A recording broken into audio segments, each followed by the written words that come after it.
Hello everyone. So guys, RRB LP के form भरते समय आप लोगों को आ रही है एक दिक्कत कि सर अगर मैंने डिप्लोमा किया हुआ है या इंजीनियरिंग करी है, जैसे कि सीधी सी बात है, इस एग्जाम को फॉर्म को फिलअप करने के लिए या तो आपके पास आईटीआई होना चाहिए या डिप्लोमा होना चाहिए, या अगर आपने इंजीनियरिंग भी करी है तो भी आप एलिजिबल है। लेकिन जब आप फॉर्म फिलअप करने जाते हो तो आपसे वहां पे रिलेवेंट ट्रेड पूछा जाता है, क्योंकि जो कि आपका सीबीडी 2 के पार्ट बी का हिस्सा है वो आपसे पूछा जाता है। और अगर किसी बच्चे ने इंजीनियरिंग करी है, डिप्लोमा किया है, तो उसको ये समझ में नहीं आ रहा है कि उसको ट्रेड कौन सा भरना है। चलिए इस बात को जरा समझ लेते हैं। जिन बच्चों ने आईटीआई किया है तो वो तो अपना ट्रेड भर सकते हैं। जैसे मान लीजिए किसी बच्चे ने आईटीआई इलेक्ट्रीशियन में किया है, या इंस्ट्रूमेंट मैकेनिक में किया है, या wireman, winder, refrigeration, air condition, RAC, electronics mechanic, radio and TV fitter, mechanic motor में किया है, तो वो बच्चे तो अपना ट्रेड चूज कर लेंगे। लेकिन मान लीजिए मैं एक विद्यार्थी हूं, मैंने डिप्लोमा किया है, बट मैंने डिप्लोमा किस में किया है? मैंने डिप्लोमा किया है इलेक्ट्रिकल इंजीनियरिंग में, विद्युत अभियांत्रिकी में, या मैंने डिप्लोमा किया है इलेक्ट्रिकल एंड इलेक्ट्रॉनिक्स इंजीनियरिंग में किया है। तो अगर मैंने इलेक्ट्रिकल इंजीनियरिंग में डिप्लोमा किया है या मैंने इलेक्ट्रिकल एंड इलेक्ट्रॉनिक्स इंजीनियरिंग में डिप्लोमा किया है, तो मैं एएलपी का फॉर्म भर सकता हूं। लेकिन जब फॉर्म मेरे सामने आएगा तो मुझे कौन सा ट्रेड चूज करना चाहिए? तो आप लोग जो ट्रेड चूज कर सकते हो उसमें आपके पास ऑप्शन है।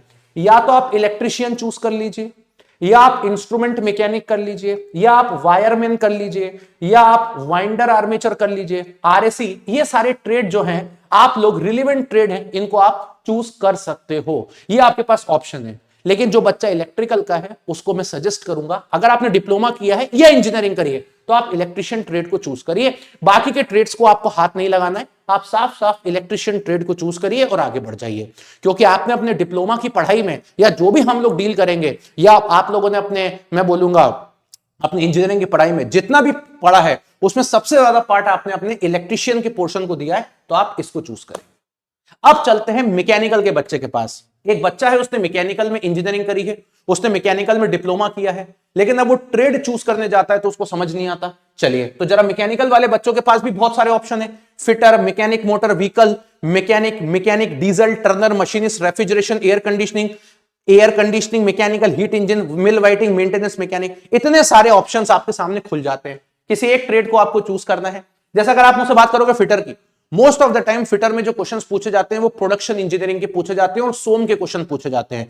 तो आप क्या करिए, एक बार मैकेनिकल के अंदर इन सभी ट्रेड का गवर्नमेंट ऑफ इंडिया की आईटीआई की वेबसाइट पर जाकर के एक बार चेक कर लीजिए कि किसका सिलेबस आपको बढ़िया लगता है। क्योंकि एक मैकेनिकल में किया हुआ डिप्लोमा वाले बच्चे ने एचएमटी भी पढ़ा है, उस बच्चे ने सोम भी पढ़ा है, उसमें एफएम भी पढ़ा है, उसने आरएसी भी पढ़ा, उसने आईसी इंजन भी पढ़ा, उसने थर्मोडायनेमिक्स भी पढ़ा है, उसने अगर हम बात करें तो प्रोडक्शन इंजीनियरिंग, सारी चीजें पढ़ी हुई हैं। लेकिन अब इसमें से भरूं कौन सा?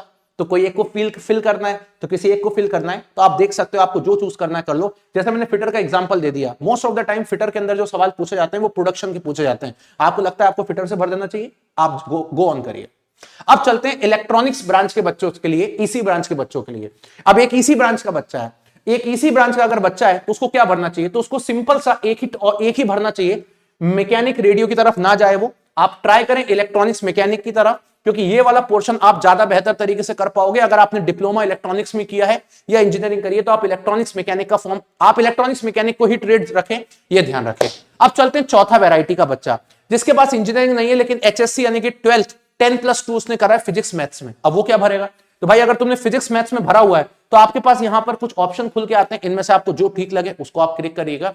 मेरा मेन जो कंसर्न था वो सारे इलेक्ट्रिकल डिप्लोमा बीटेक वाले बच्चों के लिए था, मैकेनिकल डिप्लोमा वाले बीटेक वाले बच्चे, इलेक्ट्रॉनिक्स डिप्लोमा वाले बच्चे, और एक चौथा कंसर्न मेरा ऑटोमोबाइल के बच्चों के लिए भी है। अगर आपने ऑटोमोबाइल में डिप्लोमा किया है या आपने ऑटोमोबाइल में इंजीनियरिंग करी है तो आपके सामने वो सारे ट्रैक खुल जाते हैं, जैसे mechanic motor vehicle, tractor mechanic, mechanic diesel, heat engine, refrigeration. तो ऑटोमोबाइल का बच्चे कुछ सब्जेक्ट्स पढ़ते हैं, मोस्ट ऑफ द टाइम वो सारे वही सब्जेक्ट्स पढ़ते हैं जो मैकेनिकल के होते हैं। लेकिन आप एक बार particular government of India ITI की वेबसाइट पे जाइए, नॉर्मली आप सर्च करेंगे आपको इनका सिलेबस दिख जाएगा, और जो सुटेबल सिलेबस आपको लगे उसको फिलअप कर दीजिए। क्लियर? एज सच आपको यहां पे कोई दिक्कत नहीं होगी। ट्रेड का जो पार्ट है वो क्वालिफाइंग होता है, तो इतना लोड नहीं लेना है यहां पे। बस मैंने बता दिया, इलेक्ट्रिकल वाले बच्चे इलेक्ट्रिशियन ही भरना, इलेक्ट्रॉनिक्स वाले बच्चे इलेक्ट्रॉनिक मैकेनिक ही भरना, मैकेनिकल वाले बच्चों के पास बहुत सारे ऑप्शंस हैं, ठीक है, इनमें से कोई सा आप भर सकते हो। कोशिश करिएगा, एक बार राहुल सर से भी बात कर लीजिएगा, जो मैकेनिकल आपको डील करते हैं वो थोड़ा और आपको सजेस्ट करेंगे। मैं उनको भी बोलूंगा एक पर्टिकुलर मैकेनिक के बच्चों के लिए आप ट्रेड बता दीजिए कौन सा ज्यादा सही रहेगा, और एक ऑटोमोबाइल के बच्चों के लिए भी मैं ट्रेड उनसे बनवा लूंगा। चलिए इसी तरीके से मिलते हैं, चैनल को लाइक कर लीजिएगा, सब्सक्राइब कर लीजिएगा। So thank you very much, bye bye, take care and love everybody.